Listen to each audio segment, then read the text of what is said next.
Howdy folks, Doc here with Last Best Tool, and Civivi has dropped a bunch of new knives, and I've got two of them here that they sent me. These two here are Civivi's exploration into the button lock. Now there's frame locks and liner locks and axis locks and slip joints and spine locks. There's all kinds of different locking mechanisms. Most of the Civivis I've dealt with have used the standard liner lock, which is actually a kind of a spring steel mechanism inside the scales. There's also a frame lock where the external part of the knife moves like a liner lock, except it's the frame that's actually moving. Anyway, the liner locks are great, solid, but there's other ways to lock up a blade, including this button lock, which is very similar kind of to this crossbar, transverse bar, or axis lock on the Benchmades. It's an incredibly strong way of locking up a blade.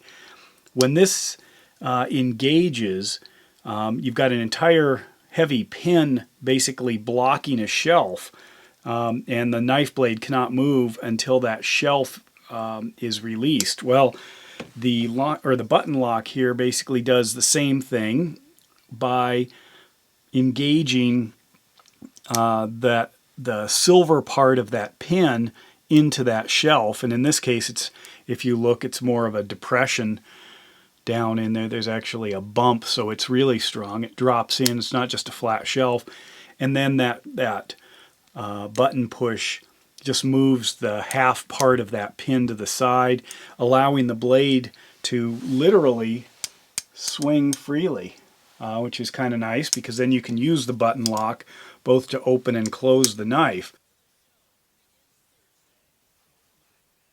This particular one is known as the Cogent, and yes, that's real wood. It's Gubertia wood, which is an excellent choice if you're making knife handles. If you prepare it correctly and dry it right, it should last a lifetime.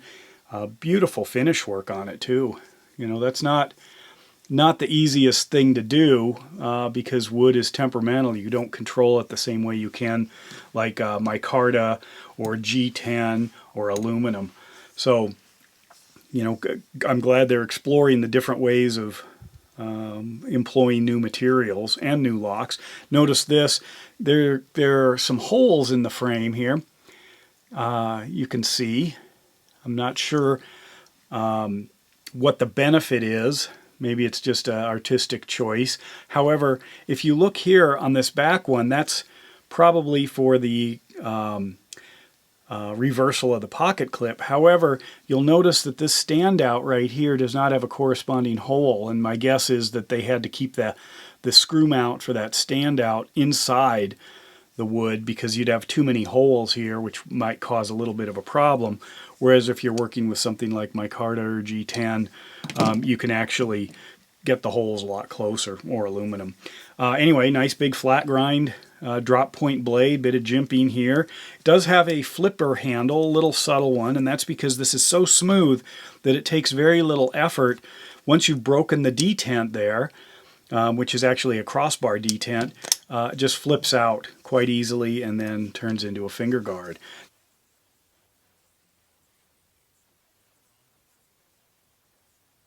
The other one here, this is called this is the Civivi Altus, and this uses a kind of a thicker aluminum handle. This one weighs about, let's see, 3.37 grams, almost 3.4 grams, excuse me, ounces, 3.4 ounces, whereas this one here is 3.3 ounces, even though it's bigger. So that just shows you the lightweight wood. This is using a spear point blade, again, a flat grind, a little bit of jimping there, and it uses the thumb stud deployment if you want that. But of course you can also easily release this and flick it out and close it the same way. Very nice expression with the melted aluminum features. This comes in both blue and green.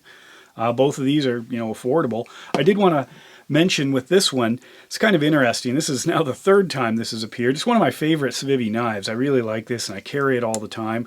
When I first did a review on this, I had mentioned I was opening it basically with a combination of these fingers in order to keep my hand in a a usable position. Some people then said, well, you need to hold it here and flick it open. Well, yeah, that's obvious, except now I'm holding the knife in a funny way, so now I have to adjust my grip.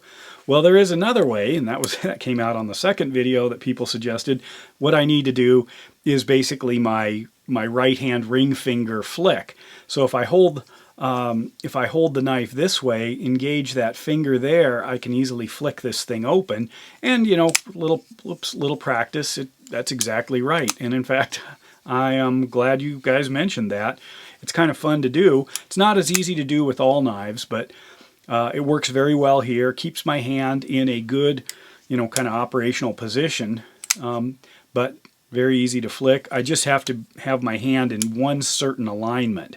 Have to have everything lined up, and I cannot do it with gloves on at all, but that really doesn't matter. But anyway, I love the kind of Paleolithic chipping of the G10 blade or G10 scales. Anyway, these are the two of the new Civivi drops, so I'm glad that they're pushing the limits on their designs. Both these use caged ceramic bearings, so they are super smooth. This Altus uses a Nitro-V blade. Good choice, good solid choice, especially, you know, it's kind of leaning towards a super steel, which is important whenever you get a thin blade. That's really where the super steels shine. If you've got a big, beefy monster blade like this, D2, plenty good. But as you start to get to thinner blades, you may want to go with a higher performing steel, just so you don't lose the tip, lose the performance, bend things, chip things. The super steels seem to be doing well there. This one, the Cogent here, uses a 14C28N blade. It's one of the many variations of kind of a stainless steel blade. Both have what they call a stonewash black coating. Fit well in the hands. I've been carrying this one mostly. I really like it. This one feels a little heavy to me and thick. Both these Civivis are available, I guess as of yesterday. Both come out of the box, literally razor sharp, and they come in pouches, little foam zipper pouches with a few accessories. And with that, Doc out.